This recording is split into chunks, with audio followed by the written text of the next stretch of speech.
G'day guys, welcome back to another Collingwood review on the channel. Today I'll be reviewing Collingwood vs Western Bulldogs.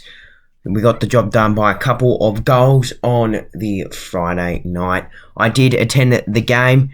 It was a pretty good atmosphere, it was a pretty good game. My voice is only starting to recover now, but yeah, it was still a really good game to watch. Obviously we got the points, which is obviously what we wanted. We're first on the ladder now and probably going to stay there for the rest of the round, at least. And yeah, it was a pretty good performance where we were pretty good for, I'd say, majority of the game. But there definitely were patches where we were pretty poor. And yeah, like Craig McRae said, plenty of times this season, we've got a lot to work on still. Heading into the finals. But now we have 14 wins, which should be enough to qualify for finals.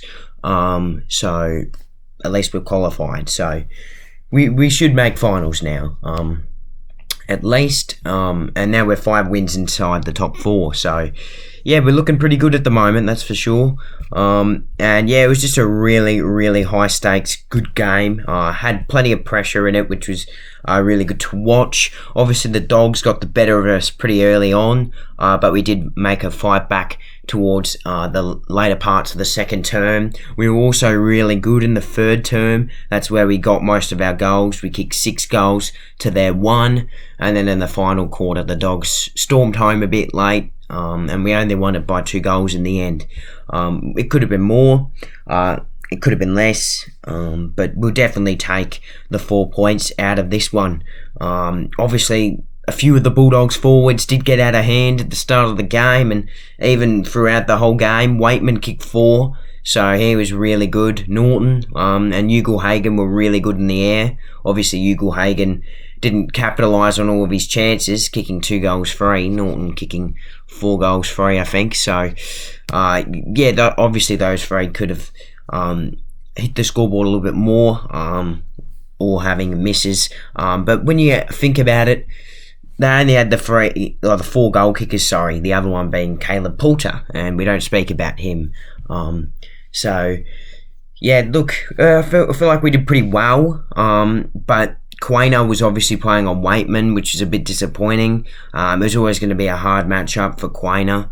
Moore was playing on Ugle-Hagan and Murphy on Norton, and there was just too much size gap. When Murphy was caught on Ugle-Hagan and Norton for a lot of the game. Don't get me wrong, Murphy had a really good game, but during the one-on-one contests, it was just too much for him. He just gives up so much height compared to Norton and Ugle-Hagan, and majority of the time they could take the clunks. But yeah, we obviously had a poor start, but we had a few players that definitely played really well, that kind of got the team up. Obviously, Jordan Ngoe back in the side, he was really good. Oleg Markov had a really good tackle in the first quarter that sparked the team up and resulted in our first goal of the and Jamie Elliott also had a massive game, as you'd expect, kicked 4 goals. He was ridiculously good up forward again. It's great to have a fully fit Jamie Elliott back because it makes a big difference going inside forward 50. Obviously, Pendelbury broke the record for most disposals now by a VFL AFL player. He bloody deserves it as well, that's for sure. He's an absolute champion of the footy club, and yeah, he was really good when the game was on the line as well. And then obviously you got your usuals and Nick Dacos, Tom Mitchell, Josh Dacos. But yeah, it was a really good night, a night of celebrations, that's for sure. Like I already touched on, Jamie Elliott was definitely our best forward heading inside forward 50. Ash Johnson had some nice moments, kicked 3 goals. He didn't start the game off too well, but he was very good from the first quarter. Nick Dacos was also really good. As you'd expect, we put him in the midfield, and you know, funny that, because he kept on coming up to Craig McRae now saying, oh, am I playing mids? And he certainly is, and he's certainly going to have a Brownlow under his name. Maybe not this season, but in his career, because he's just a phenomenal player. 29 touches, 2 goals. You would think he'd be or at least close to the 3 votes. You definitely think he'd be banking votes out of this one. John Noble as well was inspirational in defence. Had a few massive saves, and he always seems to do that every single game. So it's great how consistent he is. 28 disposals, was absolutely superb. And Isaac Quainer was, I almost want to say, even better than Nick Dacos in our defence. He had 13 marks, good 8 or 9 intercepts. He was absolutely superb. 27 touches. He's really, really starting to come alive now in the back half of the season. Sure, he was solid for our first 8 to 9 games, but it's ever since, like, I think it was the maybe GWS or game, something like that, and when he's really, really started to fire, and he's really become a really important player for us. And also, Jack Crisp had a bit of a role change, had to play a bit of defence because obviously Nick Dacos is playing midfield now, and we had to play De Goey and Adams forward at times, and obviously, Adams didn't hit the scoreboard, but De Goey did hit the scoreboard when he went forward, which was good. And Jack Crisp, sorry about that, had a really, really good impact down in defence. He was actually pretty solid back there, as he was in the first maybe good 6 to 7 years at the club, and ever since 2021 he's been gone into the midfield. But it's great that we can have that versatile midfielder that can go back, and he came up to the stoppages as well into the second half and pushed through the midfield and looked really, really good. Obviously Darcy Moore, he's just a superhero back there in defence, was absolutely superb as well. Have to mention him every single week. Obviously, we did get an injury. It would have been nice to go out of the game a bit unscathed, but unfortunately that wasn't the case. Will Hoskin-Elliott broke his hand and was subbed out of the game at half-time, meaning Trent Bianco got his first minutes of the season. Now, Hoskin-Elliott will probably be out for 3 to 4 weeks, is our estimate at the moment, or at least that's what Craig McRae's told the AFL so far. It could be more, because it is a broken hand. We've got to be cautious with him now, and who knows, we might not even play him until finals. To be honest, he wasn't really having much of an impact in the game. Probably one of his worst first halves I've probably seen him play. I think he was, at the time, probably our 3rd or 4th worst.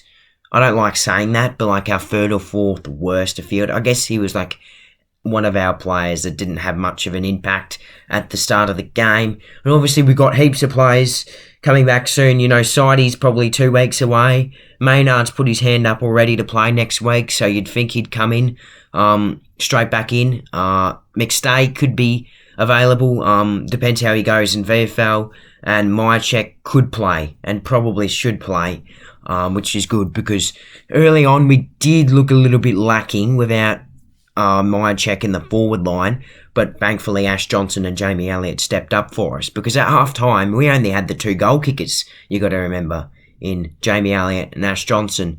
Elliott had 3 of his 4 and Ash Johnson had 2 of his 3, so we were really good in that second half to really I guess overpower the Bulldogs in the end. I guess they kind of ran out of legs after a really solid first quarter and a half. There was a few players that unfortunately struggled to have an impact. Billy Frampton didn't really do much. 3 hit-outs, 5 touches and a goal. And he didn't look great, to be honest. And you'd think if Myercheck is fit, he'd probably come in for him. So I'm sorry for Frampton, but you might have to be sent back to the VFL. But yeah, I'm not sure if forward is definitely his best position. I feel like putting him in defence is probably better. And also Mason Cox probably had his worst performance I've seen him have in quite a while. Only had the 4 disposals, 3 behind, so he was inaccurate when he got the footy, and 6 hit-outs, playing mostly as a forward. Now, obviously we need him in the ruck, and while we didn't really use him in the ruck, last night, but we could have, I guess, used him in the ruck, but we didn't because of the forward. We don't have Myercheck forward, but once Myercheck comes back in, we'll probably send Cox back into the ruck. So you feel like it's a one-man situation who gets their spot at the moment with Frampton and Cox, and I still think Cox is the better of the two. And I guess Bobby Hill did struggle to have a bit of an impact, didn't kick any goals.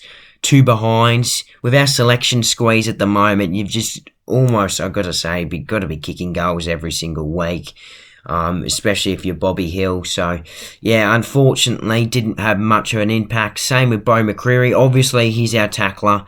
We can't drop him.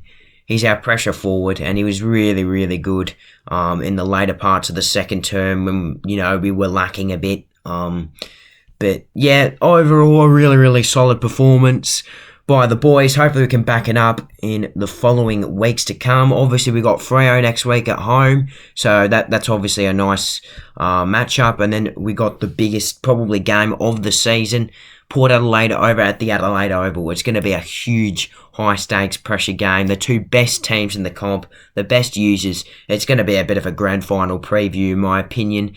And yeah, I reckon we might be able to pinch a win there, and hopefully we can beat Freo next week. And stay tuned for the Western Bulldogs vs Collingwood vlog that will be coming out either later today or tomorrow.